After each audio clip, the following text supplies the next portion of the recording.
10ನೇ ತಾರೀಕು ತನಕ ಹಿಂದುತ್ವ ಅಂತ ಹೇಳಿದ್ರೆ ಸ್ವಾರ್ಥಕ್ಕೋಸ್ಕರ ದಾರಿ ತಪ್ಪಿಸೋ ಕೆಲಸ. ಒಂದಷ್ಟು ಕಾರ್ಯಕರ್ತರಿಗೆ ಗೊಂದಲ ಇರಬಹುದು, ಆದರೆ ಈ ವಿಚಾರ ಸ್ಪಷ್ಟ ಆದರೆ ಅವರು ಭಾಜಪ ಸರ್ಕಾರಕ್ಕೆ ಬೆಂಬಲವನ್ನು ಕೊಡ್ತಾರೆ. ಆದ ಕಾರಣ ನಾವು ಹಿಂದೂ ಪರ ಏನು ಸರ್ಕಾರ ಇರುತ್ತೆ ಅದಕ್ಕೆ ಬೆಂಬಲ. ಭಾರತೀಯ ಜನತಾ ಪಾರ್ಟಿ ಸರ್ಕಾರ ಹಿಂದುತ್ವದ ಕಾರ್ಯಕ್ಕೋಸ್ಕರ ಈ ಬಾರಿ ಅಧಿಕಾರಕ್ಕೆ ಬರಬೇಕು ಅಂತ ಹೇಳುವಂಥ ಕರೆಯನ್ನು ನಮ್ಮ ಸಂಘಟನೆ ಕಡೆಯಿಂದ ಕೊಡ್ತಾ ಇದ್ದೇವೆ.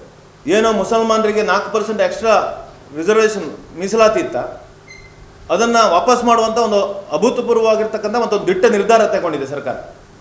ಇವತ್ತು ಕರ್ನಾಟಕದಲ್ಲಿ ಒಂದಷ್ಟು ಹಿಂದುತ್ವದ ವಿಚಾರಧಾರೆಯ ಆಧಾರದಲ್ಲಿ ಕಳೆದ 3 ವರ್ಷಗಳಿಂದ ನಮ್ಮ ಹಿಂದೂ ಸಮಾಜಕ್ಕೆ ಮತ್ತು ರಾಷ್ಟ್ರೀಯ ವಿಚಾರಧಾರೆಯ ಆಧಾರದಲ್ಲಿ ನಮಗೊಂದಷ್ಟು ಶಕ್ತಿಯನ್ನು ಕೊಟ್ಟಿರ್ತಕ್ಕಂಥ, ನಮ್ಮ ಪರವಾಗಿರ್ತಕ್ಕಂಥ, ಹಿಂದುತ್ವದ ಪರವಾಗಿರ್ತಕ್ಕಂಥ ಭಾರತೀಯ ಜನತಾ ಪಾರ್ಟಿಯ ಅಭ್ಯರ್ಥಿಗಳನ್ನು ಆಯ್ಕೆ ಮಾಡೋದ್ರ ಮುಖಾಂತರ ಮತ್ತೆ ಭಾರತೀಯ ಜನತಾ ಪಾರ್ಟಿ ಸರ್ಕಾರ ಹಿಂದುತ್ವದ ಕಾರ್ಯಕ್ಕೋಸ್ಕರ ಈ ಬಾರಿ ಅಧಿಕಾರಕ್ಕೆ ಬರಬೇಕು ಅಂತ ಹೇಳುವಂಥ ಕರೆಯನ್ನು ನಮ್ಮ ಸಂಘಟನೆ ಕಡೆಯಿಂದ ಕೊಡ್ತಾ ಇದ್ದೇವೆ.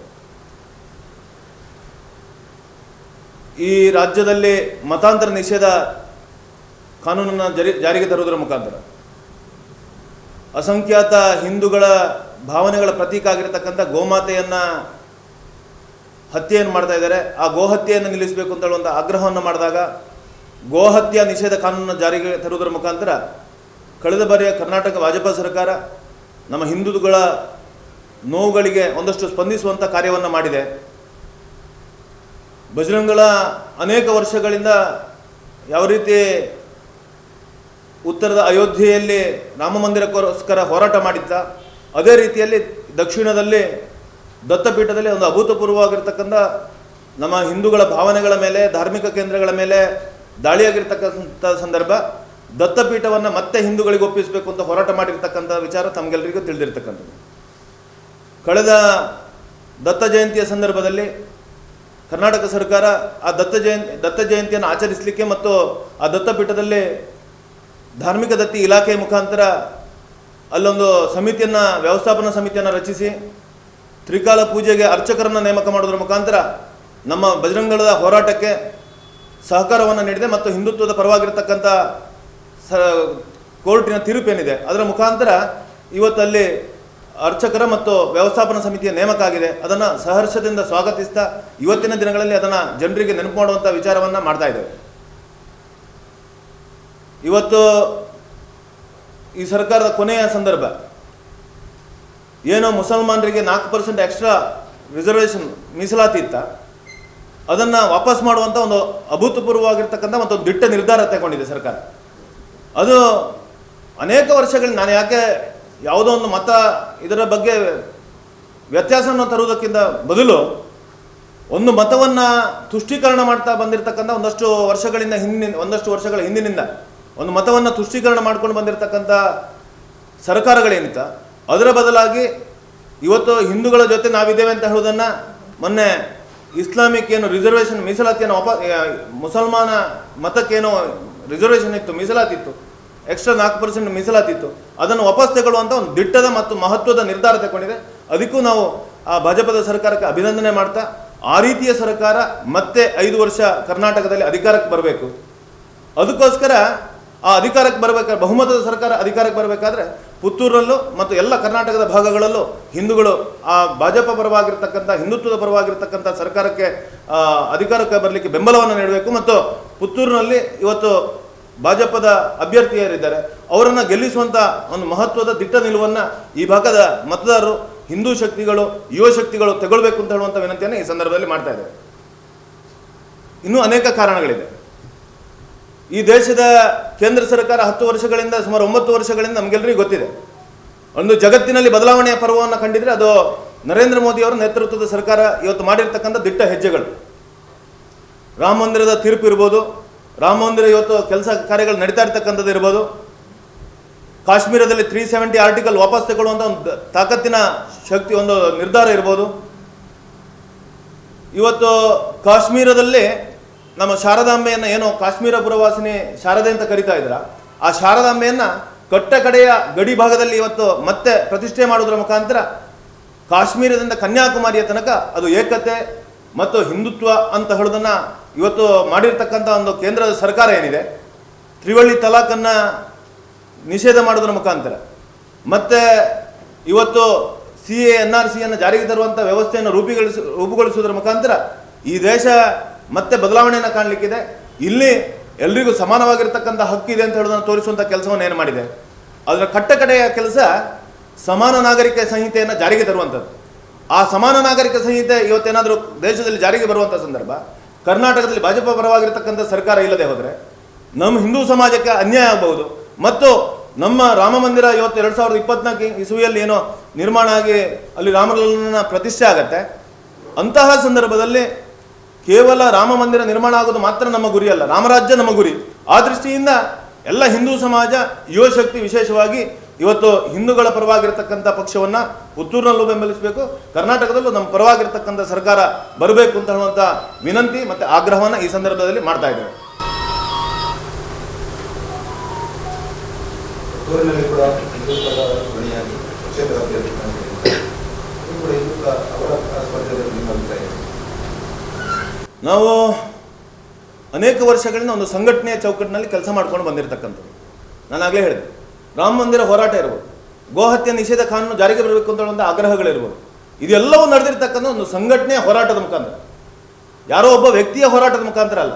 ಸಾವಿರಾರು ಜನ ಕೈ ಜೋಡಿಸಿದ್ದಾರೆ ಇದರಲ್ಲಿ. ಇವತ್ತು ತತ್ವ ಸಿದ್ಧಾಂತಗಳು ಹೇಳುವಂಥದ್ದು ಒಬ್ಬ ವ್ಯಕ್ತಿಯ ಹಿಂದೆ ಹೋಗ್ಲಿಕ್ಕೆ ಸಾಧ್ಯ ಇಲ್ಲ. ಸಂಘಟನೆ ವ್ಯಕ್ತಿಯ ಹಿಂದೆ ಹೋದರೆ ಅದಕ್ಕೆ ನಿರಂತರತೆ, ಕಂಟಿನ್ಯೂಟಿ ಇರೋದಿಲ್ಲ. ಒಂದಷ್ಟು ಸಂದರ್ಭದಲ್ಲಿ ಅದು ಮುಗೀತದೆ. ಆದರೆ ಒಂದು ಸಂಘಟನೆ, ಒಂದು ವ್ಯವಸ್ಥೆಯ ಹಿಂದೆ ಇರತಕ್ಕಂಥ ವಿಚಾರಗಳು ಅದಕ್ಕೆ ಹೆಣ್ಣಂತಿರೋದಿಲ್ಲ. ಉದಾಹರಣೆ, ನಾನೊಬ್ಬ ಬಜರಂಗ ದಳದ ಸಂಯೋಜಕ ಅಂತಿದ್ರೆ ನಾಳೆ ಇನ್ನೊಬ್ಬ ಬರ್ಬೋದು. ಅರುಣ್ ಕುಮಾರ್ ಪುತ್ತಿಲ ಅವರು ಬಜರಂಗ ದಳದ ಜಿಲ್ಲಾ ಸಂಚಾಲಕರಾಗಿದ್ದರು, ಬದಲಾವಣೆ ಆಗಲಾಗಿದೆ. ಇವತ್ತು ಸಂಘಟನೆ ಕೆಲಸ ಮಾಡ್ತಾರೆ, ಸಂಘಟನೆ ಇವತ್ತು ಕೆಲಸ ಮಾಡ್ತಿದೆ, ಹಿಂದುತ್ವದ ಕೆಲಸವನ್ನು ಮಾಡ್ತಾರೆ. ಇದು ಸಂಘಟನೆ ವಿಚಾರ, ವೈಚಾರಿಕತೆ. ಒಬ್ಬ ವ್ಯಕ್ತಿಯ ವಿಚಾರವನ್ನು ನಾವು ಯಾವತ್ತು ಯಾವ ರೀತಿಯಿಂದ ಹೇಳಲಿಕ್ಕಾಗುವುದಿಲ್ಲ. ನಾವು ಹಿಂದುತ್ವದ ಪ್ರತಿಪಾದನೆ ಅಂತ ಕೇವಲ ಹಿಂದುತ್ವದ ಪ್ರತಿಪಾದನೆ ಅಂತ ಹೇಳೋದಿದ್ರೆ ರಾಜಕೀಯ ಚುನಾವಣೆ ಮಾಡಬೇಕು ಅಂತೇನಿಲ್ಲ. ಒಬ್ಬ ಹಿಂದುತ್ವದ ಪ್ರತಿಪಾದಕ, ನಾನೊಬ್ಬ ಹಿಂದುತ್ವದ ಪ್ರತಿಪಾದಕ. ನಾವು ಇವತ್ತು ಅಲ್ಲಿ CDF ಹತ್ರ ಇರ್ತಕ್ಕಂಥ 3 ಹೋರಿಕರುಗಳು ರಸ್ತೆ ಬದಿ ಅನ್ನ ಆಹಾರ ಇಲ್ಲದೆ ಕೆಲಸ ಮಾಡ್ತಾ ಇಲ್ಲ ಅಂತ ಹೇಳಿದ್ರು. ಇವತ್ತು ಅದನ್ನು ಗೋಶಾಲೆಗೆ ಕೊಂಡೋಗುವಂಥ ಕೆಲಸ ನಮ್ಮ ಸಂಘಟನೆ ಕಾರ್ಯಕರ್ತರು ಮಾಡ್ತಾರೆ. ಇದು ಹಿಂದುತ್ವದ ಪ್ರತಿಪಾದನೆ ಅಂತ ನಾನು ಹೇಳ್ತಾ ಇರ್ತಕ್ಕಂಥ. ಚುನಾವಣೆ ನಿಲ್ಲೋದು ಒಂದೇ ನನ್ನ ಹಿಂದುತ್ವದ ಪ್ರತಿಪಾದನೆ ಅಂತ ನಾವು ಯೋಚನೆ ಮಾಡಿರ್ತಕ್ಕಂಥದ್ದಲ್ಲ.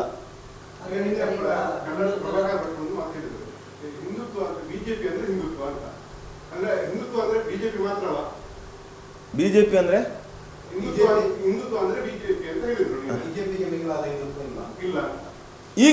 ಈಗಿನ ಸಂದರ್ಭ ನೀವು ಹೇಳ್ತಾ ಇರ್ತಕ್ಕಂಥ ಪ್ರಶ್ನೆ ಬಹಳ ಸುಲಭವಾಗಿದೆ. DK ಶಿವಕುಮಾರ್ ಅವರೇ ಹೇಳಿಕೆಯನ್ನು ಕೊಟ್ಟಿದ್ದಾರೆ, ಕಾಂಗ್ರೆಸ್ನ ಅಧ್ಯಕ್ಷರಿದ್ದು. ನಾವೇನಾದರೂ ಸರ್ಕಾರ ಅಧಿಕಾರಕ್ಕೆ ಬಂದರೆ ಮತಾಂತರ ನಿಷೇಧ ಕಾನೂನನ್ನು, ಗೋಹತ್ಯೆ ನಿಷೇಧ ಕಾನೂನು ವಾಪಸ್ ತಗೊಳ್ತೇವೆ ಅಂತ. ಸಿದ್ದರಾಮಯ್ಯನವರ ಮುಖ್ಯಮಂತ್ರಿ ನಡೆದ ಘಟನೆ ಮತ್ತೆ ನೆನಪು ಮಾಡಬೇಕು. 27 ಜನ ಕಾರ್ಯಕರ್ತರ ಹತ್ಯೆ ಆಗಿರ್ತಕ್ಕಂಥದ್ದು. PFI ಅತ್ಯಂತ ಏನು ದಾಷ್ಟ್ಯದ ಕೆಲಸವನ್ನು, ದುಷ್ಟ ಕೆಲಸವನ್ನು ಮಾಡ್ತಾ ಇರ್ತಕ್ಕಂಥ PFI SDPI ಅಂತ ಅವರ ಏನು ಕೇಸುಗಳಿತ್ತ ಅದನ್ನು ವಾಪಸ್ ತಗೊಂಡಿರ್ತಕ್ಕಂಥ. ಇದೆಲ್ಲವನ್ನು ಗಮನಿಸಿದಾಗ ಇವತ್ತಿನ ಮಟ್ಟಿಗೆ ಭಾಜಪ ಹಿಂದುತ್ವದ ಪರ ಕೆಲಸ ಮಾಡ್ತಾ ಇರ್ತಕ್ಕಂಥ ಸತ್ಯ.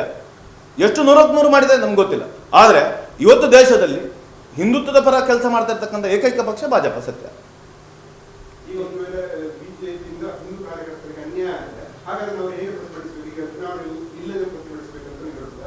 ಭಾಜಪದಿಂದ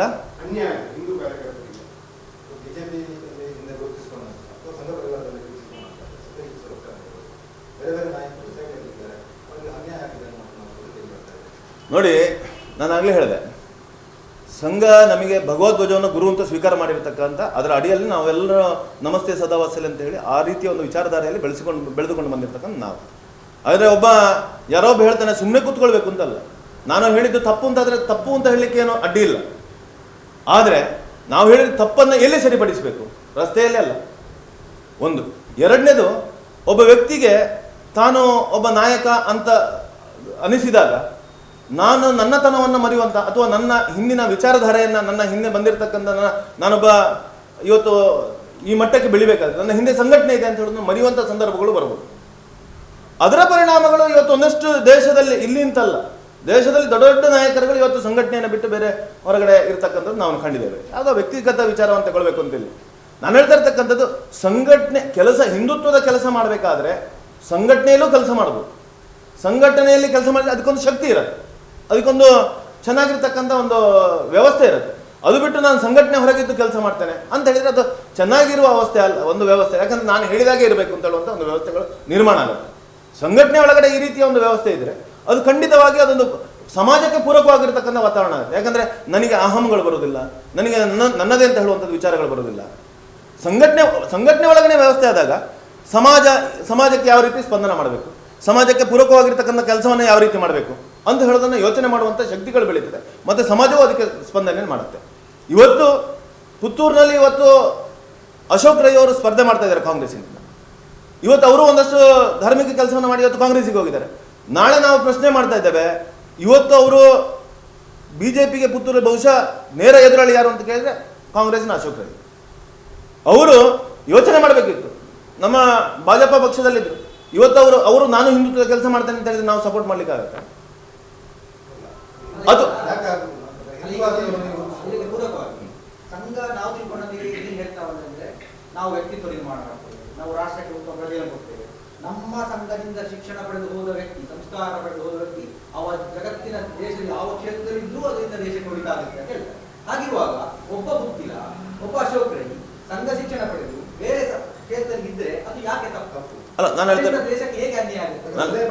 ಸಂಘದವರು ಹೆಮ್ಮೆ ಪಡಬೇಡ, ನಮ್ಮಿಂದ ಶಿಕ್ಷಣ ಪಡೆದವು ಇವತ್ತು ಪಕ್ಷೇತರವಾಗಿ ಸ್ಪರ್ಧಿಸಿ ಒಬ್ಬ ನಾಯಕ ಆಗಿದ್ದಾನೆ, ಇನ್ನೊಬ್ಬ ಕಾಂಗ್ರೆಸ್ ಅಲ್ಲಿ ಸ್ಪರ್ಧಿಸಿ ನಾಯಕ ಆಗಿದ್ದಾನೆ. ಇದು ಸಂಘಕ್ಕೆ ಹೆಮ್ಮೆ ಅಲ್ವಾ? ನಾನು ಹೇಳೋದು ಕೇಳಿ, ನೀವು ಹೇಳೋದು ಇದರಿಂದ ದೇಶಕ್ಕೆ ಹೇಗೆ ಹಾಳಾಗುತ್ತೆ? ಅಲ್ಲ, ನಾನು ಇವತ್ತು ಸಂಘ ವ್ಯಕ್ತಿ ನಿರ್ಮಾಣದ ಕೆಲಸ ಮಾಡೋದು 100% ಸತ್ಯ.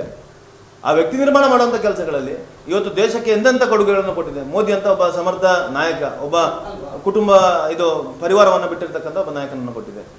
ದ್ರೌಪದಿ ಮುರ್ಮು ಅಂತ ಹೇಳುವಂಥ ಒಬ್ಬ ಮಹಿಳೆ ಕನಸಿನಲ್ಲೇ ಎಣಿಸ್ಲಿಕ್ಕಿಲ್ಲ, ಅದು ಮೋದಿಯವರು ಕನಸಿನಲ್ಲಿ ಈ ಮಟ್ಟಕ್ಕೆ ನಾವು ಬೆಳಿತೇವೆ ಅಂತ ಅಂಥ ನಾಯಕರುಗಳನ್ನು ನಿರ್ಮಾಣ ಮಾಡಿದ್ರು. ಅದು ನಿರ್ಮಾಣ ಮಾಡಿರ್ತಕ್ಕಂಥದ್ದು ನಮ್ಮ ಒಂದು ವ್ಯವಸ್ಥೆ ಚೌಕಟ್ಟಿನ ಅಡಿಯಲ್ಲಿ ನೆನಪಿಟ್ಕೊಳ್ಳಿ. ಆ ಚೌಕಟ್ಟು ಬಿಟ್ಟು ನಾವೇನಾದ್ರೂ ಹೊರಗೆ ಹೋಗ್ತೀವಿ, ಇಲ್ಲ ನಮ್ಮದೇ ಉದಾಹರಣೆಗಳಿದೆ. ನಾನು ಹೇಳ್ದ ಕಲ್ಯಾಣ್ ಸಿಂಗ್ ತೊಗಾಡಿಯವರು ಅದ್ಭುತ ನಾಯಕರಾಗಿ ಬೆಳೆದರು. ನನ್ನದೇ ಅಂತ ಹೇಳಬೇಕು ಅಂತ ಅನಿಸಿದಾಗ ಆ ಚೌಕಟ್ಟನ್ನು ಬಿಟ್ಟು ಹೊರಗಡೆ ಹೋಗ್ತಾರೆ. ನಾನು ಹೇಳಿದಿರ್ತಕ್ಕಂಥದ್ದು ಸಂಘ ನಮಗೆ ಕಲಿಸಿರ್ತಕ್ಕಂಥ ತ್ಯಾಗ ಮತ್ತು ಶೌರ್ಯದ ಸಂಕೇತ ಆಗಿರ್ತಕ್ಕಂಥ ಭಗವದ್ವಾಜ ಅಡಿಯಲ್ಲಿ ಕೆಲಸ ಮಾಡಬೇಕು. ಅದನ್ನು ನಮ್ಮ ಯೋಚನೆ ಇದ್ರೆ ನಮಗೆ ಈ ರೀತಿ ಯೋಚನೆಗಳು ಬರುವುದಿಲ್ಲ ಅಂತ ನೀವು ಹೇಳ್ತಾ ಇರ್ತಕ್ಕಂಥದ್ದು. ಇದು ಯಾವಾಗ ಬರುತ್ತೆ? ನನ್ನದೇ ಅಂತ ಹೇಳಿದಾಗ ಈ ರೀತಿಯ ಯೋಚನೆಗಳು ಬರುತ್ತೆ.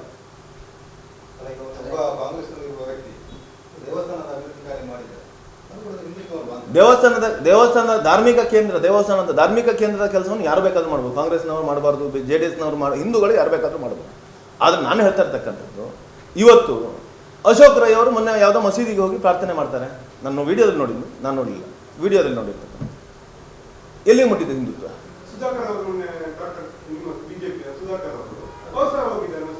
ನಾನು ಹೇಳ್ತಾ ಇರ್ತಕ್ಕಂಥ ನಾನು ಹೇಳಿದಕ್ಕೆ ಇಲ್ಲಿ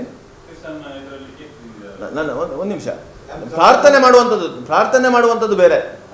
ನಮ್ಮ ಮಂಗಳೂರ ಸಂಸದರೇ ಇನ್ನೊಂದು ಧರ್ಮದ ಜೊತೆ ಕೂಡ ಅವರ ಕಂಠಾಘೋಷವಾಗಿ ಹೋಗುವಂಥದ್ದು, ನೀವು ಕಾಸಾ ದೋಸ್ತಿಗಳು ಅವರ ಊರಿನ ಮಸೀದಿ ಇದೆಲ್ಲ ಆಲ್ರೆಡಿ ಎಲ್ಲ ಜಗತ್ತಿನಾಗಿ ಆಗಿರುತ್ತಾರೆ. ಅಲ್ಲ, ನಾನು ಹೇಳ್ತಾ ಇರ್ತಕ್ಕಂಥದ್ದು, ಇವತ್ತು ಒಬ್ಬ ಕಾಂಗ್ರೆಸ್ಸಿಗೆ ಹೋದವನ ಪರಿಸ್ಥಿತಿ ಏನಿದೆ. ನೇರವಾಗಿ ಅಶೋಕ್ ರೈ ಅವರು ನಾಳೆ ಹೇಳಿ, ಯಾರು ನಾಳೆ ಕಾಂಗ್ರೆಸ್ನಲ್ಲಿ ಗೋಹತ್ಯೆ ನಿಷೇಧ ಕಾನೂನನ್ನು ಜಾರಿಗೆ ತರ್ತಾರೆ, ಹಿಂದೂಗಳ ಭಾವನೆಗಳ ಪ್ರಶ್ನೆ, ಹಿಂದೂಗಳ ವೈಚಾರಿಕತೆಯ ಪ್ರಶ್ನೆ, ಗೋಹತ್ಯೆ ನಿಷೇಧದ ಕಾನೂನನ್ನು ವಾಪಸ್ ತಗೊಳ್ತೇವೆ ಅಂತ ಏನಾದರೂ DK ಶಿವಕುಮಾರ್ ಅವರು ನಾಳೆ ಯೋಚನೆ ಮಾಡಿದ್ರೆ ನಾನು ಅದನ್ನು ವಿರೋಧ ಮಾಡ್ತೇನೆ ಅಂತ DK ಶಿವಕುಮಾರ್ ಹೇಳಿ, ನಾಳೆ ನಾವು ಅಶೋಕ್ ರೈಗೆ ಬೆಂಬಲ ಕೊಡ್ತೇವೆ. ನಾಳೆ ಮತಾಂತರ ನಿಷೇಧ ಕಾನೂನನ್ನು ಜಾರಿಗೆ ತಂದನ್ನು ವಾಪಸ್ ತಗೊಳ್ಳಿಕ್ಕೆ ನಾನು ಬಿಡುವುದಿಲ್ಲ ಅಂತ ಹೇಳಿ. ಒಂದು ನಿಮಿಷ, ನಾನು ಹೇಳ್ತಾ ಇದ್ದೇನೆ, ಹೇಳಿ ಅವರು ಸಮಾನ ನಾಗರಿಕ ಸಂಹಿತೆ ತರುವುದಕ್ಕೆ ನಾನು ವಿರೋಧ ಮಾಡುವುದಿಲ್ಲ ಅಂತ ಹೇಳಿ. ಯಾಕೆ ಹೇಳಲಿಕ್ಕೆ ಆಗುದಿಲ್ಲ? ನಾನು ಯಾಕೆ ಹೇಳಲಿಕ್ಕೆ ಆಗುದಿಲ್ಲ? ನಾನು ಆಗಲೇ ಹೇಳಿದಲ್ಲ, ಚೌಕಟ್ಟಿನಿಂದ ಒಬ್ಬ ವ್ಯಕ್ತಿ ನಾಳೆ ಅಲ್ಲ ಅಶೋಕ್ ರೈ ಸಮರ್ಥನೆ ಮಾಡಿದ್ದಲ್ಲ.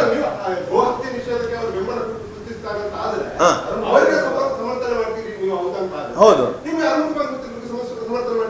ಅರುಣ್ ಕುಮಾರ್ ಯಾಕೆ ಮಾಡುದಿಲ್ಲ ಅಂತ ಕೇಳಿದ್ರೆ ಅದು ವ್ಯಕ್ತಿಗತ ವಿಚಾರ. ಒಬ್ಬ ವ್ಯಕ್ತಿ, ನಾನು ಆಗ್ಲೇ ಹೇಳಿದೆ, ವ್ಯಕ್ತಿ ಒಬ್ಬ ವ್ಯವಸ್ಥೆಯಿಂದ ಹೊರಗಡೆ ಹೋದ್ರೆ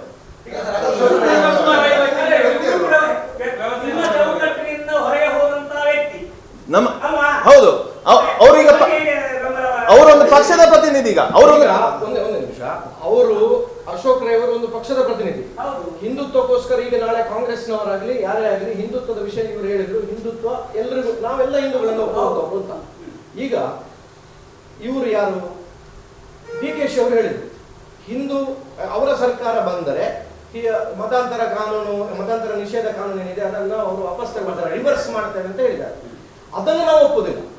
ಈಗ ಭಾಜಪ ಬಂದ್ರೆ ಅದಾಗ್ತದೆ. ಪಕ್ಷೇತರರಿಂದ ಒಬ್ಬರಿಂದ ಕಾನೂನು ರೂಪಣೆ ಮಾಡಲಿಕ್ಕೆ ಸಾಧ್ಯ ಇಲ್ಲ. ಇದು ಪ್ರಜಾಪ್ರಭುತ್ವದಲ್ಲಿ 224 ಸೀಟುಗಳು ಕೂಡ ಇಂಪಾರ್ಟೆಂಟ್. 113 ಸೀಟು ಬಂದ್ರೆ ಮಾತ್ರ ಒಂದು ಪಕ್ಷಕ್ಕೆ ಅಧಿಕಾರ ಸಿಗ್ತದೆ. ಈಗ ಒಬ್ಬರಿಂದ ನಿರ್ಣಯ ಮಾಡಲಿಕ್ಕೆ ಸಾಧ್ಯ ಇಲ್ಲ. ಈಗ ಪುತ್ತೂರಲ್ಲಿ ಪಕ್ಷೇತರಾಗಿ ನಿಂತಿರುವಂತ ಒಬ್ಬರು, ಪುತ್ತೂರಲ್ಲಿ ಒಬ್ರು ಮಾತಾಡಲ್ಲ, ಪಕ್ಷ ಇನ್ನೂರು ಇದ್ದಾರೆ ಸರಿ. ಆದ್ರೆ ಇತ್ತೀಚೆಗೆ ಬೆಳಗ್ಗೆ ಏನ್ ಕಾಣ್ತಿದೆ, ಇಡೀ ಸರ್ಕಾರ ರಾಜ್ಯ ಮತ್ತು ಕೇಂದ್ರದಲ್ಲಿ ಡಬಲ್ ಇಂಜಿನ್ ಏನಂತ ಹೇಳ್ಕೊಳ್ತಾ ಅಂತ ಇಡೀ ಸರ್ಕಾರದ ಸಮಸ್ತ ಶಕ್ತಿಯನ್ನು ಕೂಡ ಪುತ್ತೂರು ಪಕ್ಷೇತರ ಅಭ್ಯರ್ಥಿ ಮೇಲೆ ಪ್ರಯೋಗ ಮಾಡಿಕೊಂಡು ಅವರನ್ನ ವೈಯಕ್ತಿಕವಾಗಿ ಕೆಳಮಟ್ಟಕ್ಕೆ ತರುವಂತ ಪ್ರಯತ್ನ ಮಾಡ್ಕೊಂಡು ಎಲ್ಲೋ ಒಂದು ಕಡೆ ಅವರೇ ನಮಗೆ ತುಂಬಾ ದೊಡ್ಡ ಥ್ರೆಟ್ ಅಂತ ನಿಮ್ಗೆ ಅನಿಸ್ತಾ ಇದೆ, ಅಥವಾ ನಿಮ್ಮ ಹಿಂದುತ್ವ ಬ್ರೇಕ್ ಆಗ್ತಿದೆ ಅಂತ ಬಿಜೆಪಿ ಅಷ್ಟು ಅನಿವಾರ್ಯತೆ ಯಾಕೆ ಬಂತು? ಮತ್ತೆ ನಿಮ್ಮ ಸಾಂಪ್ರದಾಯಿಕ ಎದುರಾಳಿ ನಿಮಗೆ ಅದು ನಿಮ್ಗೆ ತುಂಬಾ ಟೆನ್ಷನ್. ಸಾಫ್ಟ್ ಕಾರ್ನರ್ ಇಲ್ಲ, ನಾನು ಅದನ್ನೇ ಈಗ ಹೇಳಿದ್ದು. ಅದಕ್ಕೆ ಯಾರಿಗೆ ಅಶೋಕ್ ಕುಮಾರ್ ಅಲ್ಲ ಇವರು ನಮ್ಮನ್ನ ನಾನು ಹೇಳ್ತಾ ಇರೋದು ನೋಡಿ, ಇವರ ಮಾತನ್ನು ನೀವು ತಪ್ಪಾಗಿ ಅರ್ಥೈಸಿದಿರಿ. ಅಶೋಕ್ ಕುಮಾರ್ ಈಗ ಪರ್ಸನಲ್ ಆಗಿ ಬೆಂಬಲ ಅಂತ ಹೇಳಿದ್ದೆ ಅಲ್ಲ, ಇಲ್ಲಿ ಪಕ್ಷಕ್ಕೂ ಬೆಂಬಲ ಅಂತ ಹೇಳಿದ್ದಲ್ಲ.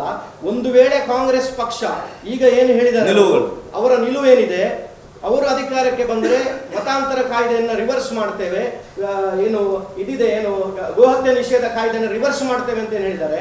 ಅದರ ಬದಲು ಇದೇ ಕಾಂಗ್ರೆಸ್ ನಾಳೆ ಮತಾಂತರ ಕಾಯ್ದೆಯನ್ನು ನಿಷೇಧ ಮಾಡದೇ ಇದ್ರೆ, ಮತಾಂತರ ಕಾಯ್ದೆಯನ್ನು ಇದೇ ರೀತಿ ಮುಂದುವರಿಸಿದ್ರೆ, ನಿಷೇಧ ಕಾಯ್ದೆ ಮುಂದುವರಿಸಿದ್ರೆ ನಾವು ಅದಕ್ಕೆ ಇದು ಮಾಡ್ತೇವೆ ಅಂತ ಹೇಳಿ ಅಶೋಕ್ ರೈ ಒಬ್ರು ಹೇಳ್ತಾರೆ, ಇವತ್ತು ಹೇಳ್ತಾರೆ ಅಂತ ಇಟ್ಕೊಂಡು ನಾನು ನಿಷೇಧ ಕಾಯ್ದೆ ರಿವರ್ಸ್ ಮಾಡ್ತೇನೆ. ಅಶೋಕ್ ರೈಯಿಂದ ಆಗುದಿಲ್ಲ, ಅದು ಆಗುದಿಲ್ಲ. ಹಾಗಾದ್ರೆ ನೀವು ಹೇಗೆ ಬೆಂಬಲ ಸೂಚಿಸ್ತೀರಿ? ಕಾಂಗ್ರೆಸ್ ಈಗ ನಾವು ಅಶೋಕ್ ರೈಗೆಲ್ಲ ಹೇಳಿದ್ದು, ನಾವು ಹೇಳಿದ್ದು DK ಶಿವಕುಮಾರ್ ಹೇಳಿದ್ರೆ ಒಪ್ಕೊಳ್ತೇನೆ ನಾನು. ಅವ್ರು ಹೇಳಿದ್ದು ಅಶೋಕ್ ರೈ ಅವರಿಗೆ. ನೋಡಿ, ನಾನು ಹೇಳ್ತಾ ಇರೋದು ಅದೇ ವ್ಯವಸ್ಥೆ, ಪಕ್ಷದ ವ್ಯವಸ್ಥೆಗಳು. ನೀವು ಆಗ ಪ್ರಶ್ನೆ ಕೇಳಿದ್ರಿ, ಹಾಗಾದ್ರೆ ಬಿಜೆಪಿ ಮಾತ್ರ ಹಿಂದುತ್ವದ ಪರ ಇರತಕ್ಕಂಥದ್ದು. ನಾನು ಈಗ ಅದನ್ನೇ ಹೇಳ್ತಾ ಇರೋದು, ಅವರ ಎಜೆಂಡಾ ಇದಿದೆ, ಹಿಂದುತ್ವದ ವಿರೋಧಿ ಎಜೆಂಡಾ ಇದೆ. ನೀವಾಗ ಕೇಳಿದ್ರೆ ಅಶೋಕ್ ಕುಮಾರ್ ಇಲ್ಲಿಂದ ಹೋದವರಲ್ವಾ ಅಂತ, ಇಲ್ಲಿಂದ ಹೋದವರು ಅದನ್ನ ಹೋಗ್ತಾರ ಅಂತ ಕೇಳಿದ್ ನಾನು. ಈಗ ಕಾಂಗ್ರೆಸ್ ಅನ್ನು ನೀವು ವಿರೋಧಿಸಿದ್ರೆ ಸೈದ್ಧಾಂತಿಕತೆ ವ್ಯಕ್ತಿ ಮಾಡುವುದಿಲ್ಲ, ಅದು ಅನಾದಿ ಕಾಲದ ನಿಮಗೂ ಅವರಿಗೂ ಸೈದ್ಧಾಂತಿಕ ವ್ಯಕ್ತಿ ವೈಯಕ್ತಿಕ. ಇದು ಸೈದ್ಧಾಂತಿಕ, ಇದು ಸೈದ್ಧಾಂತಿಕ. ಒಬ್ಬ ವೈಯಕ್ತಿಕ ನೆಲೆಯಲ್ಲಿ ನಾನು ಹೋರಾಟ ಮಾಡ್ತೇನೆ. ಈಗ ನಮ್ಮ ಭಾರತ ದೇಶ ಚರಿತ್ರೆ ನೀವೇ ಹೇಳ್ತೀರಲ್ಲ, ಚರಿತ್ರೆ ನೋಡಿದ್ರೆ ಸಾವಿರಾರು ವರ್ಷಗಳಿಂದ ನೀವೇನು ಇವತ್ತು ಹೇಳ್ತೀರ ಸಂಘ ಹುಟ್ಟು 1000 ವರ್ಷ ಹಿಂದೆ ಈ ದೇಶದ ಪಾರಮಾರ್ಥಿಕಕ್ಕೋಸ್ಕರ, ಈ ದೇಶದ ಆತ್ಮಕ್ಕೋಸ್ಕರ ಹೋರಾಟ ಎಷ್ಟು ಸಾಧು ಸಂದರ್ಭದಿಂದ ವೈಯಕ್ತಿಕ ಎಷ್ಟು ಜನ ಹೋರಾಟ ಮಾಡಿ, ವಿವೇಕಾನಂದ ಹಿಡಿದು ಎಷ್ಟೋ ಸಾವಿರ ಋಷಿಮುನಿಗಳಿಗೆ ವೈಯಕ್ತಿಕ ಸಂಘ ಅಲ್ಲದೆ ಜನರ ಕೊಡುಗೆ ಇಲ್ಲ, ಅದನ್ನೆಲ್ಲ ಸಂಘ ಫಾಲೋ ಮಾಡಿ. ಈಗ ಇವತ್ತು ಹಾಗೆ ಯಾರೋ ಒಬ್ಬ ವ್ಯಕ್ತಿ ಪುತ್ತೂರಲ್ಲಿ ನಾನು ಕೂಡ ಹಿಂದುತ್ವಕ್ಕಾಗಿ ಹೋರಾಟ ಮಾಡ್ತೇನೆ ಅಲ್ಲ ಸ್ವಾಮಿ, ನಾನು ಆಗ್ಲೇ ಹೇಳಿದಲ್ಲ, ಹಿಂದುತ್ವಕ್ಕಾಗಿ ಹೋರಾಟ ಮಾಡಿದ್ರೆ ಸಂಘಟನೆ ಕೆಲಸ ಮಾಡ್ಬೋದಲ್ಲ. ಅಲ್ಲ ನಾನು ಹೇಳ್ತಾರೆ ಅದೇ, ಆದ್ರೆ MLA ಆಗಿ ಹಿಂದುತ್ವದ ಕೆಲಸ ಮಾಡ್ಬೇಕಾ? ಅಲ್ಲ ನಾನು ಹೇಳ್ತೇನೆ MLA ಆಗಿ, ನಾನು ಹೇಳ್ತಾ ಇದ್ದು MLA ಈಗ ಸಂಘಟನೆ ನೋಡಿ, ಅವರು ಸಂಘಟನೆ ಬಜರಂಗ ದಳ ಇದ್ರು, ರಾಮಸೇನೆ ಆಯ್ತು, ಶಿವಸೇನೆ ಆಯ್ತು, ಯಾವ್ದು ಕಾರ್ಯ ಅನೇಕ ಸಂಘಟನೆ.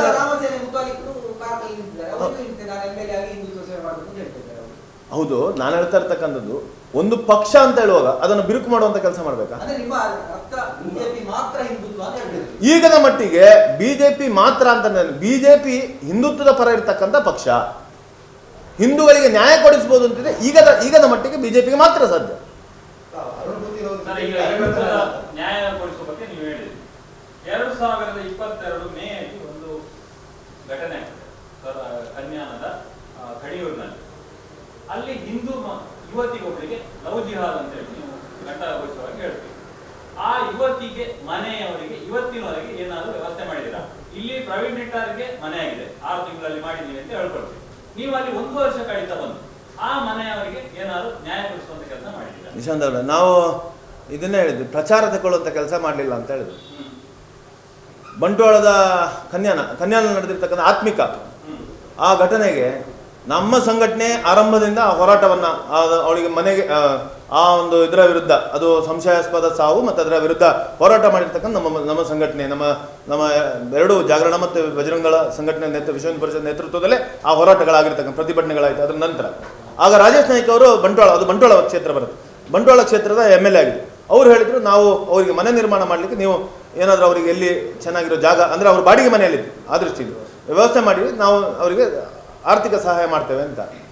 ಮೊನ್ನೆ 6 ತಿಂಗಳ ಹಿಂದೆ ರಾಜೇಶ್ ನಾಯ್ಕ ಅವರು ಇಲ್ಲಿಯ ಬಂಟ್ವಾಳದ ಶಾಸಕರು 2.5 ಲಕ್ಷ ರೂಪಾಯಿ ಅವರ ಪಕ್ಷದ ನಿಧಿಯಿಂದ ಅವರಿಗೆ ಮನೆ ನಿರ್ಮಾಣಕ್ಕೆ ಅಂತ ದುಡ್ಡನ್ನು ಕೊಟ್ಟದ್ದನ್ನು ನಾವೇ ನೇತೃತ್ವ ವಹಿಸಿ ಅವರಿಗೆ 5 ಸೆನ್ಸ್ ರೆಕಾರ್ಡ್ ಇರುವ ಜಾಗ ಮತ್ತು 7 ಸೆನ್ಸು ಇದು ಒಟ್ಟು 12 ಸೆನ್ಸಿನ ಮನೆ ನಿವೇಶನ ಮತ್ತು ಹಳೆ ಮನೆಯನ್ನು ಖರೀದಿ ಮಾಡಿ ಅವರ ತಾಯಿಯ ಹೆಸರಲ್ಲಿ ಇವತ್ತು ರಿಜಿಸ್ಟ್ರೇಷನ್ ಆಗಿದೆ ಮತ್ತು ಅವರು ವಾಸ ಮಾಡಲಿಕ್ಕೆ ಇನ್ನೊಂದು ಕೆಲವು ದಿವಸ ಅಲ್ಲಿಗೆ ಹೋಗ್ತಾರೆ. ಯಾಕಂದರೆ ಮನೆ ರಿಪೇರಿಯ ಸ್ವಲ್ಪ ಕೆಲಸ ನಮ್ಮ ಸಂಘಟನೆ ಕಡೆಯಿಂದಲೂ ಸುಮಾರು 90,000 ರೂಪಾಯಿ ನಮ್ಮ ಸಂಘಟನೆ ಕಡೆಯಿಂದಲೂ ನಾವು ನೆರವನ್ನು ನೀಡಿ ಆ ಕೆಲಸವನ್ನು ಪ್ರಾಮಾಣಿಕವಾಗಿ ಮಾಡಿದ್ದೇವೆ.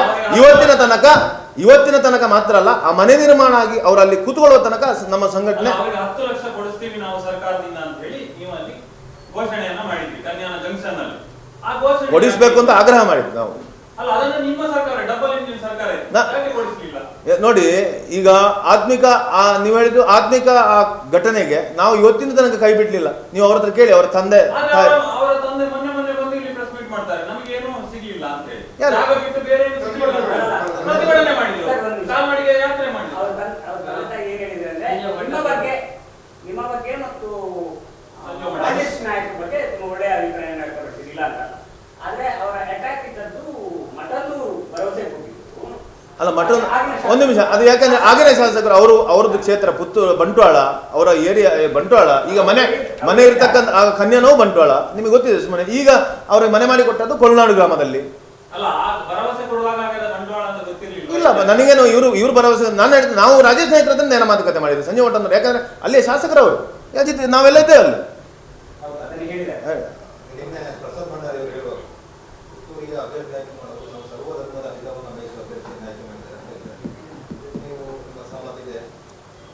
ಸರ್ವಧರ್ಮದ ನೋಡಿ, ಶಾಸಕ ಅಂತ ಆದ ಮೇಲೆ ಅವರೆಲ್ಲರಿಗೂ ಶಾಸಕ ಆಗಿರ್ಬೇಕು. ಆದ್ರೆ ಅವ ಹಿಂದುತ್ವದ ಪರ ಇರಬೇಕು, ಹಿಂದುತ್ವದ ವಿಚಾರಧಾರೆಗೆ ಬದ್ಧ ಆಗಿರ್ಬೇಕು ನಮ್ಮ ಆಗ್ರಹ ಅಷ್ಟೇ. ಅಭ್ಯರ್ಥಿಗಳ ಆಯ್ಕೆ ಮಾಡೋದ್ರ ಸಂಘ ವ್ಯಕ್ತಿಗತವಾಗಿ ಯೋಚನೆ ಮಾಡ್ತೀವಿ. ಈಗಿನ ಪ್ರಸಾರ ಹೇಳಿದ್ರು ಆಶ್ರಮ ಮಕ್ಕಳನ್ನು ಮಾಡಲಿಕ್ಕೆ ನಾನು ಮಾಡಿದ್ರು, ಸಂಜೆ ಮಾಡೋದು ಬೇಡ ಅಂತ ಹೇಳಿದ್ರು ನಾನು. ಇದೇ ರೀತಿ ಬೇರೆ ಬೇರೆ ಮಾತುಗಳು ನೋಡಿ, ನಾನು ಹೇಳುದು, ಈಗ ನನ್ನ ಹತ್ರ 10 ಜನ ನನ್ನ ಹೆಸರು ಇರ್ಬೋದು, ಅಂದ್ರೆ 10 ಜನರ ಹೆಸರು ನಾನು ಹೇಳ್ಬೋದು, ಇಂಥವ್ರಾಗ್ಬೋದು, ಇಂಥವ್ರು ಹೇಳುವಂತ ವ್ಯವಸ್ಥೆ. ಮತ್ತೊಂದು ವಿಶೇಷ ಏನು ಅಂತ ಕೇಳಿದ್ರೆ, ಯಾರು ಆಗ್ಬೋದು ಅಂತ ಹೇಳುವಂತ ವಿಚಾರ ಇರೋದು ಭಾಜಪದಲ್ಲಿ ಮಾತ್ರ ಈಗ ವ್ಯವಸ್ಥೆ. ಅಥವಾ ಯಾರೋ ಪರಿವಾರ, ನೀವು ಹೇಳಿದ ನಾನೊಬ್ಬ ಸಂಘಟನೆಯ ಕಾರ್ಯಕರ್ತ, ಇಂಥವ್ರಾಗ್ಬೋದು, ಅರುಣರಾಗ್ಬೋದು, ಮತ್ತೊಬ್ಬರಾಗ್ಬೋದು ಅಂತ ಹೇಳುವಂತ ವಿಚಾರ ಇರೋದು ನಮ್ಮಲ್ಲಿ ಮಾತ್ರ. ಮತ್ತೊಂದು ಪಕ್ಷದಲ್ಲಿ ಇದೆ, ತೋರಿಸಿ ಅವಕಾಶಗಳಿದೆ. ಆಯ್ಕೆ ವ್ಯವಸ್ಥೆ ಅದು ಪಕ್ಷದ. ಇವತ್ತು ಕರ್ನಾಟಕದಲ್ಲಿ 224 ಕ್ಷೇತ್ರದಲ್ಲಿ 78 ಜನರನ್ನ ಹೊಸತನ ಹೊಂದಿದ್ದಾರೆ. ತಾತ್ಪರ್ಯ ಇಷ್ಟೇ, ನೀವು ಸೈದ್ಧಾಂತಿಕ ಕಾಂಗ್ರೆಸ್ ಪಕ್ಷದ ಹೋರಾಟ ಮಾಡ್ಕೊಂಡು ಬಂದವರು, ಅದರ ಬಗ್ಗೆ ನಮಗೆ ಏನು ತಕರಾರು, ನಿಮ್ಮ ಸೈದ್ಧಾಂತಿಕ ಹೋರಾಟ. ಈಗ ಒಂದೇ ಸಿದ್ಧಾಂತದಲ್ಲಿ ಒಬ್ಬರು ಪಕ್ಷೇತರ ಅಭ್ಯರ್ಥಿ ಇರುವಾಗ ನೀವು ಅಷ್ಟರ ಮಟ್ಟಿಗೆ ಮುಗಿಬಿದ್ದು ಒಂದು ವ್ಯಕ್ತಿಯ ಮೇಲೆ, ಆ ಸಿದ್ಧಾಂತದ ವ್ಯಕ್ತಿ ಮೇಲೆ ನೀವು ನಿಮ್ಮ ಬಗ್ಗೆ ಇವತ್ತು ವ್ಯವಸ್ಥೆ ಬಗ್ಗೆ ಯಾಕೆ ಅಷ್ಟು ಗಾಳಿ ಆಗ್ತಾ ಇದೆ? ಯಾಕೆ ಅವರು ಒಬ್ಬರು ಹಿಂದೂ ಸಹೋದರ ಅಂದ್ರೆ ನೀವು ಹೇಳಿದ್ರೆ ನಾವೆಲ್ಲಗಳೆಲ್ಲ ನಾವು ಒಟ್ಟಿಗೆ ಕೆಲಸ ಮಾಡಿದ್ರೆ ಕನಿಷ್ಠ ಪಕ್ಷವನ್ನು ರಾಜಕೀಯದೊಳಗೆ ಅಷ್ಟೇ ನೋಡ್ಬೋಯ್ತಲ್ಲ ನಮ್ಮ ಪಕ್ಷದ ಅಭ್ಯರ್ಥಿ. ನಾನು ದಾಟಿ ಅಂತ ಹೇಳಿದ್ರೆ ನೋವುಗಳಾಗುದು ಯಾವಾಗ ಅಂತ ಕೇಳಿದ್ರೆ, ನಿಮ್ಮ ಇಬ್ಬರು ಧುರೀಣರು ಪುತ್ತೂರಿಗೆ ಬೆಳ್ಳಾರಿಗೆ ಕೊಟ್ಟ ಹೇಳಿಕೆ ಹೇಗಿತ್ತು ಅಂದ್ರೆ, ಹಿಂದುತ್ವಕ್ಕೆ ಕೆಲಸ ಮಾಡೋದು ಬಿಜೆಪಿ ಇದ್ರೆ ಮಾತ್ರ ಅವರಿಗೆ ಒಳ್ಳೆ ಹೆಸರು ಬರ್ತದೆ, ಹಿಂದುತ್ವ ಬಿಜೆಪಿ ಹೊರಗೆ ಬಂದು ಕೆಲಸ ಮಾಡಿದ್ರೆ ಒಂದು ವಿಚಾರ ಎಂತ ಅಂತ ಕೇಳಿದ್ರೆ, ಈಗ ನಾನೊಬ್ಬ ಕಾರ್ಯಕರ್ತ. ನಾನು 97ನೇ ಇಸ್ವಿಯಲ್ಲಿ ನನ್ನ ಬಜರಂಗ ದಳದ ಒಂದು ಗ್ರಾಮದ ಸಂಚಾಲಕ ಆಗಿದ್ದವು. ನನ್ನನ್ನು ಬೆಳೆಸಿದ್ಯಾರು? ಯಾರೋ ಹಿರಿಯರು ಅಂತಲ್ಲ, ಸಂಘಟನೆ ಕಾರ್ಯಕರ್ತ ಮತ್ತೆ ಸಂಘಟನೆ ನನ್ನನ್ನು ಬೆಳೆಸಿ. ಅಂದ್ರೆ ನಾನು ರಾಜ್ಯದ ಸಹ ಸಂಚಾಲಕ ಆಗಿದ್ರೆ ನನ್ನ ಈ ಕಾರಣ ಕಾರ್ಯಕರ್ತರು ಮತ್ತೆ ಸಂಘಟನೆಯ ವ್ಯವಸ್ಥೆ, ಸಂಘಟನೆ.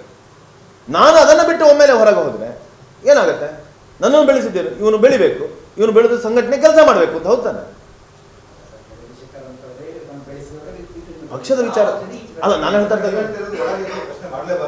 ಪ್ರಶ್ನೆ ಮಾಡಬಾರ್ದು ಅಂತ ಹೇಳಿಲ್ಲ, ಪ್ರಶ್ನೆ ಮಾಡಬೇಕು, ಒಳಗಿದ್ದು ಮಾಡಬೇಕು. ಅದು ತಾಕತ್ತು, ಅದು ನಾಯಕತ್ವ. ಈಗ ಜಗದೀಶ್ ಶೆಟ್ಟರ್ ಹೋದದ್ದು ಸರಿ ಅಂತ ನಾವು ಹೇಳುದಿಲ್ಲ.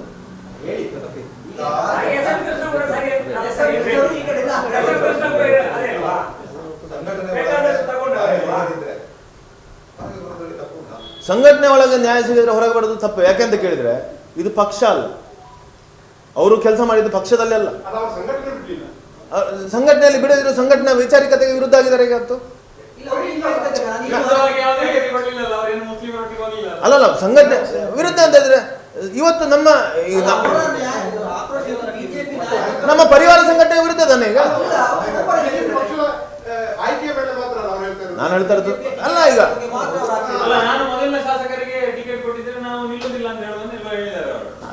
ಅದ ಹೇಳಿದಲ್ಲ, ಒಬ್ಬ ವ್ಯಕ್ತಿ ಯಾರು ನಾನು ಇವತ್ತು ಇದನ್ನು ಹೇಳ್ಬೋದು, ನಾನು ಸಂಘಟನೆ ಜವಾಬ್ದಾರಿ ಇದ್ದು ಇದನ್ನು ಹೇಳಲಿಕ್ಕೆ ಆಗುದಿಲ್ಲ ಅಂತ. ನೇರ ಆರೋಪ ಇರುವುದು ಬಿಜೆಪಿ ನಾಯಕರು ಟಿಕೆಟ್ ಹಂಚಿಕೆ ವಿಚಾರದಲ್ಲಿ ಮಾಡಿರುವ ಅಸಮಾನತೆ ಕಳೆದ 5 ವರ್ಷದಲ್ಲಿ ಕೂಡ ಈ ತರ ಬಂದಿತ್ತು.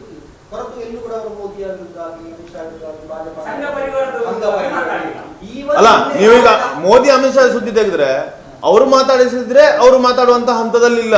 ಸುಮ್ಮನೆ ಬಾಯಿಗೆ ಮಾತ್ರ ಆ ವಿಚಾರವನ್ನು ಹೇಳಬಾರದು. ಅಮಿತ್ ಶಾ ಫೋನ್ ಮಾಡಲಿಲ್ಲ ಅಂತ ಅವರು ಹೇಳ್ತಾರೆ. ಸ್ವಾಮಿ, ಫೋನ್ ಮಾಡಿಸಿ ಅಂತ ಹೇಳ್ತಾರೆ. ಈ ಸಂಘದ ಹಿರಿಯರ ಹೆಸರುಗಳು ಬೇಡ, ಸಂಘದ ಹಿರಿಯರುಗಳು, ಸಂಘದ ಹಿರಿಯರೊಬ್ರು ಫೋನ್ ಮಾಡಿ ಅವರಲ್ಲಿ ವಿಚಾರಿಸಿದಾಗ, ಹೌದು, ಸಂಘದ ಹಿರಿಯರೊಬ್ರು ವಿಚಾರಿಸಿದ್ದಾರೆ, ಫೋನ್ ಮಾಡಿ ಈಗ ನಿಮ್ಮಲ್ಲಿ ಅಮಿತ್ ಶಾ ಅವರು ಮಾತಾಡ್ತಾರೆ ಅಂತ ಹೇಳಿದಾಗ ಅವರು ಅರ್ಧ ಗಂಟೆ ಬಿಟ್ಟು ತಾನು ಫೋನ್ ಮಾಡ್ತೇನೆ ಅಂತ ಹೇಳುವ, ಮಾತಾಡಿ ಫೋನ್ ಮಾಡ್ತೇನೆ ಅಂತ ಹೇಳಿದವರು ಮತ್ತೆ ಫೋನ್ ಮಾಡಲಿಲ್ಲ.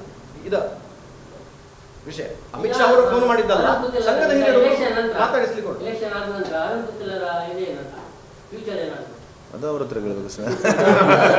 ಬಿಜೆಪಿ ಪುತ್ತೂರಿನಲ್ಲಿ ಪ್ರತಿಸ್ಪರ್ಧಿಯಾದ ಅಶೋಕ್ ರೈ, ಕಾಂಗ್ರೆಸ್. ಆದ್ರೆ ನಿನ್ನೆ ಡಾಕ್ಟರ್ ಅವರು ಹೇಳ್ತಾರೆ, ನಮಗೆ ಅರುಣ ಗೊತ್ತಿಲ್ಲ, ಅವರು ಉಸಿರು ಕಟ್ಟಿಸ್ತಾ ಇದ್ದಾರೆ. ಉಸಿರು ಗಟ್ಟಿಸುವ ರೀತಿಯಲ್ಲಿ ಅಂದ್ರೆ ನೀವೀಗಲೇ ಹೇಳಿದಿರಲ್ಲ, ನನ್ನದು ಹಿಂದುತ್ವ ಹಿಂದುತ್ವ ಅಂತ ಹೇಳಿ ಜನರನ್ನ ದಾರಿ ತಪ್ಪಿಸ್ತಾ ಇದ್ದಾರೆ ಅಂತ. ಈಗ ಅವನಿಂದ ದಾರಿ ತಪ್ಪಿಸುವುದು ಅಲ್ಲ, ಈಗ ಚುನಾವಣೆ ಸಂದರ್ಭ ಮೇ 10ನೇ ತಾರೀಕಿನ ತನಕ ಹಿಂದುತ್ವ ಅಂತ ಹೇಳಿದ್ರೆ ಸ್ವಾರ್ಥಕ್ಕೋಸ್ಕರ ದಾರಿ ತಪ್ಪಿಸೋ ಕೆಲಸ. ಅಂದ್ರೆ ಹಿಂದುತ್ವದ ಹೆಸರಲ್ಲಿ ಚುನಾವಣೆ ಎದುರಿಸುವ ಹಕ್ಕು ಬಿಜೆಪಿಗೆ ಮಾತ್ರ ಇದೆ.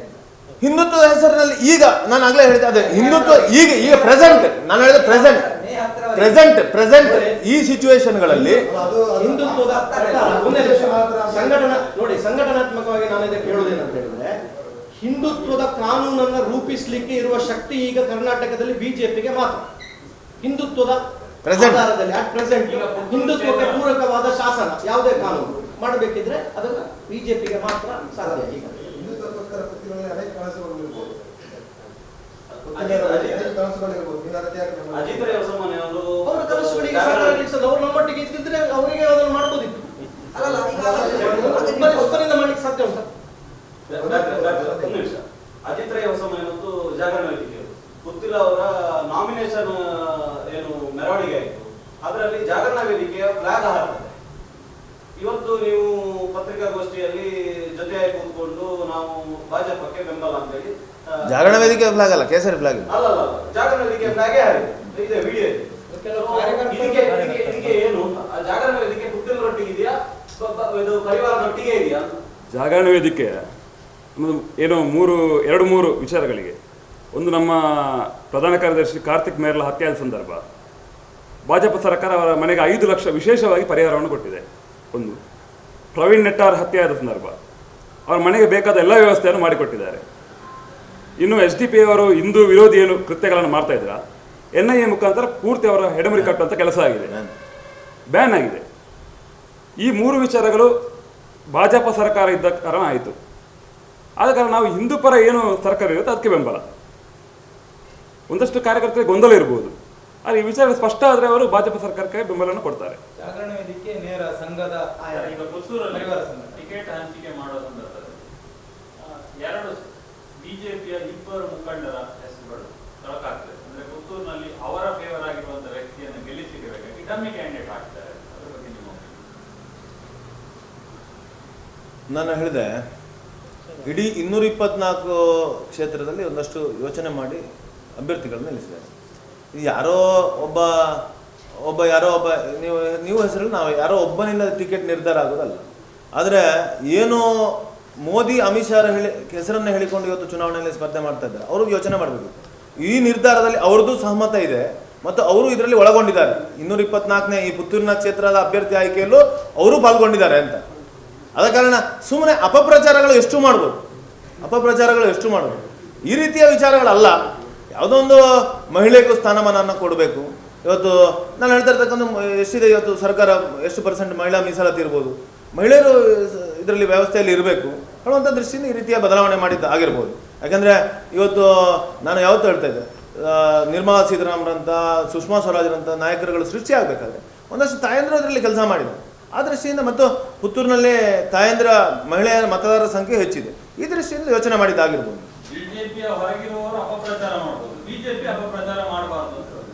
ಬಿಜೆಪಿಯ ಹೊರಗಿರುವವರು ಅಪಪ್ರಚಾರ ಮಾಡಬಹುದು, ಅಲ್ಲ, ಅವರಿಗೆ ಅದೇ ಕೆಲಸದ. ಬಿಜೆಪಿಯ ಒಳಗಿರುವವರು ಅಪಪ್ರಚಾರ ಮಾಡೋದು ಅಲ್ಲ ಅಂತ ಹೇಳೋದು. ವ್ಯವಸ್ಥೆ ಮಾಡಬಾರ್ದು ತಾಗೆ, ಯಾಕಂದ್ರೆ ನಾವೊಂದು ವ್ಯವಸ್ಥೆ ತಾನೆ. ಹಾಗೆ ಮಾಡಬಹುದು ಅಪಪ್ರಚಾರ ಯಾವುದನ್ನು ಯಾವ್ದು ಅಲ್ಲ, ಒಂದು ವ್ಯವಸ್ಥೆಯ ಒಳಗಡೆ ಇದ್ದುಕೊಂಡು ನಾವು ಅಪಪ್ರಚಾರ ಅದು ಸರಿ ಇಲ್ಲದ್ರೆ ಸರಿ ಮಾಡಬೇಕು, ಅದು ಕೆಲಸ ನಮ್ಮದು. ಸುದ್ದಿ ಚಾನಲ್ ಕ್ಷಣ ಕ್ಷಣದ ಸುದ್ದಿಗಾಗಿ